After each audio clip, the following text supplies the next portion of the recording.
And welcome Akiva Solemani onto the Babel Bar station, the 7 Bridges of Konigsberg. Hello everybody, I'm Akiva. I must apologise in advance that if you think I'm slurring a bit, because it's not that I'm pissed, it's that I've had an injection at the dentist, so this side of the face is still a bit numb. I'm retired now. I was a maths teacher for 40 years, taught in schools, further education colleges and universities. And I'm particularly interested in the history and philosophy of maths. And I'm particularly interested in this true story about the 7 Bridges of Konigsberg.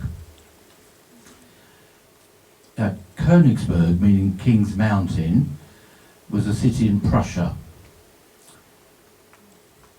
It was part of Prussia until 1946, after the Second World War, when it was annexed by the Soviet Union and was renamed Kaliningrad after Mikhail Kalinin, a leading Soviet politician. It's not physically in Russia. I think it's called an exclave. It's located between Poland and Lithuania.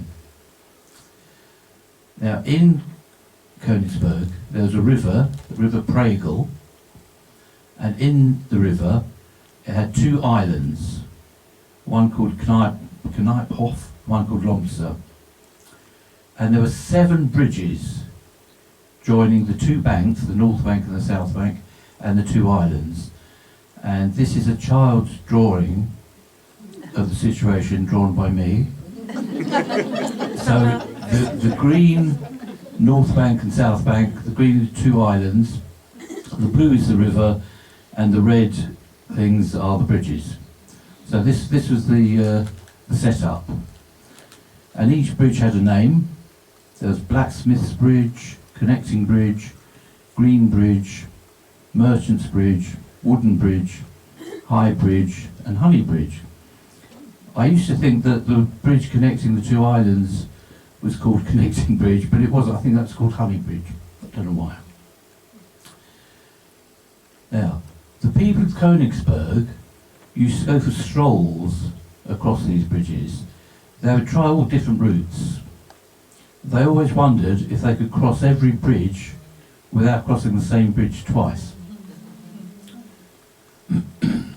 No one had ever succeeded, but no one knew if it was possible or impossible. This is about over 200 years ago, the situation.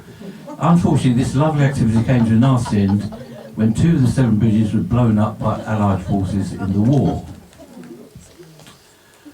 I understand now that only 2 of the original bridges remain.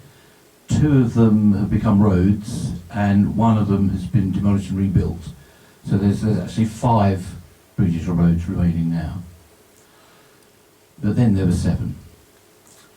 Right now, the mayor of Danzig, which is now Gdansk in Poland, his name is Karl Leonard Gottlieb Euler.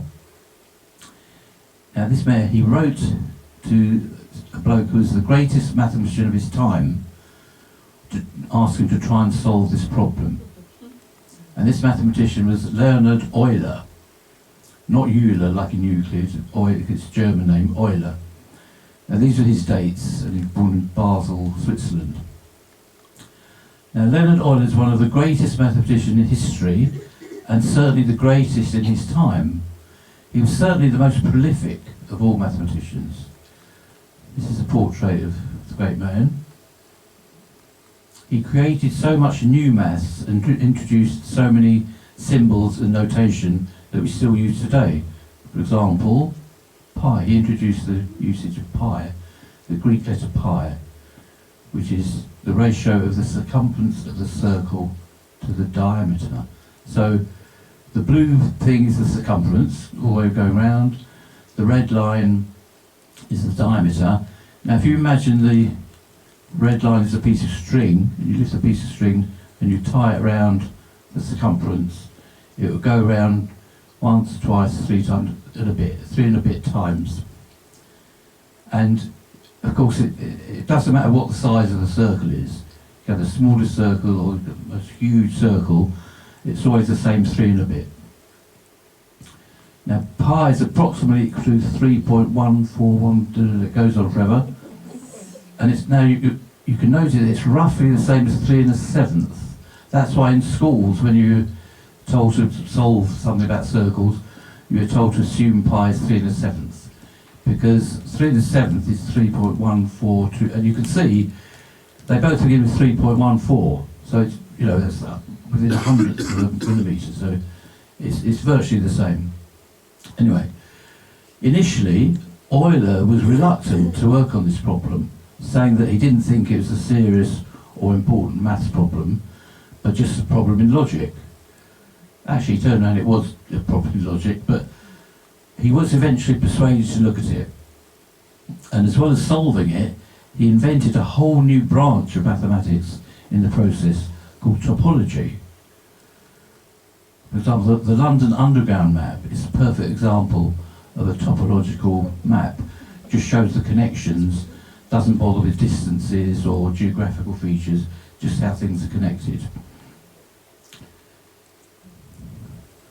Now,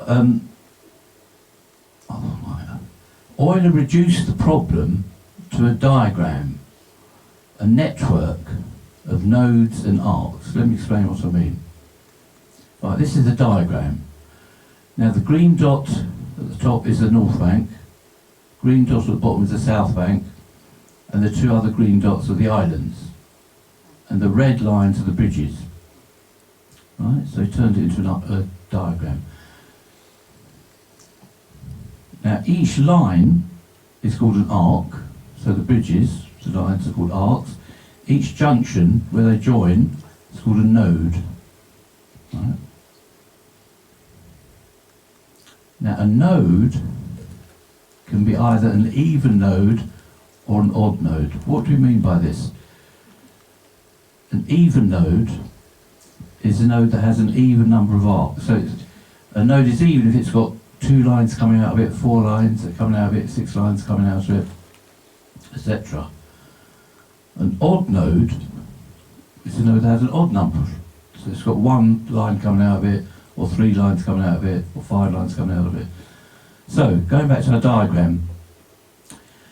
Right, the top green dot, the top node is odd because it's got 3 lines coming out of it, isn't it? 3 lines. The bottom one, you've got 3 lines coming out of it as well.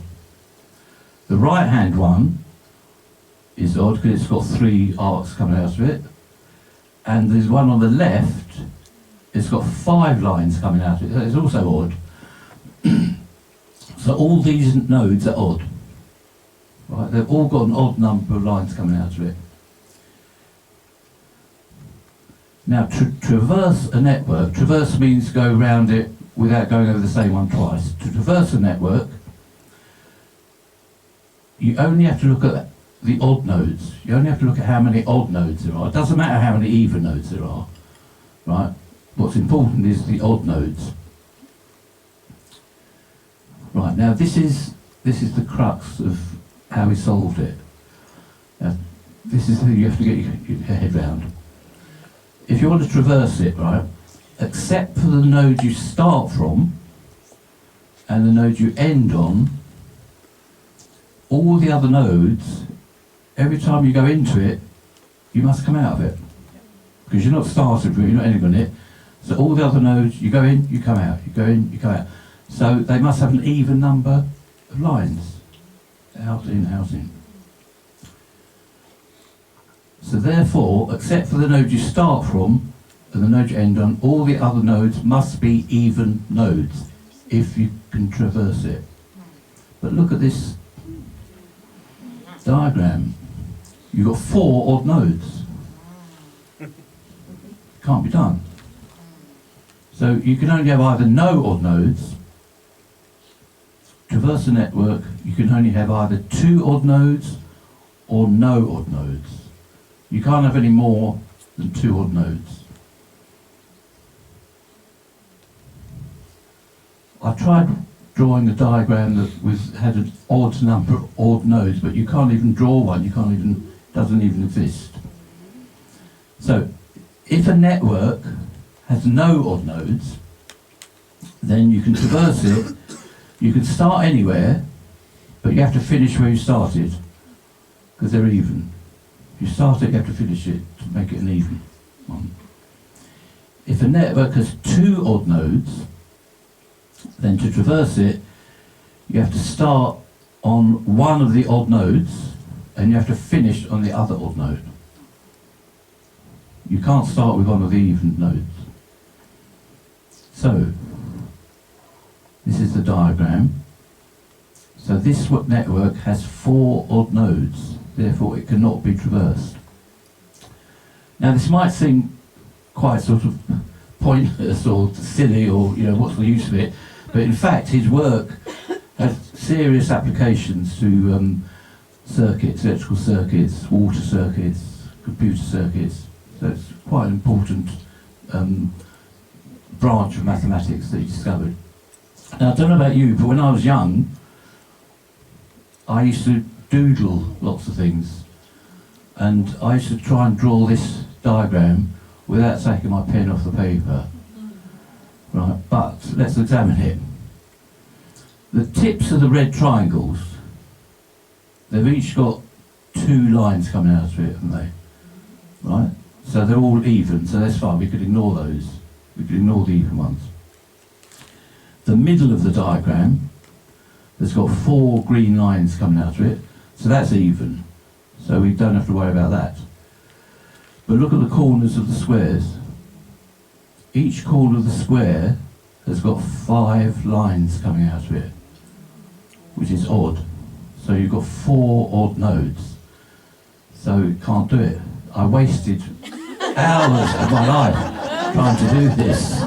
If only I'd known, if only I'd come across Euler earlier, it would have saved me so much time. I mean, this diagram, right, again, if you miss out one of the triangles, again, the tips of the red triangles are even. The centre, the green centre is even. Now, the bottom 2 corners of the square have got 4 lines coming out of them now. So they're even, so we don't have to worry. So the top 2 corners have still got 5 coming out. So you've got 2 odd nodes. So you can do it, but you have to start on one of those corners, top corners, and finish on the other top corner to do it.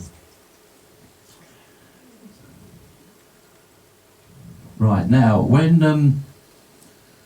I delivered this talk at the keynote in St Leonard's, someone from the audience asked me, now that there's only 5 paths, is it traversable? And I'm saying, well, it depends which 2. It could either be traversable or not traversable, depending on which 2 are blown up. But subsequently, I did a lot more research, and I discovered that those 2 were blown up where I put the cross. Which on our diagram, those 2 have gone.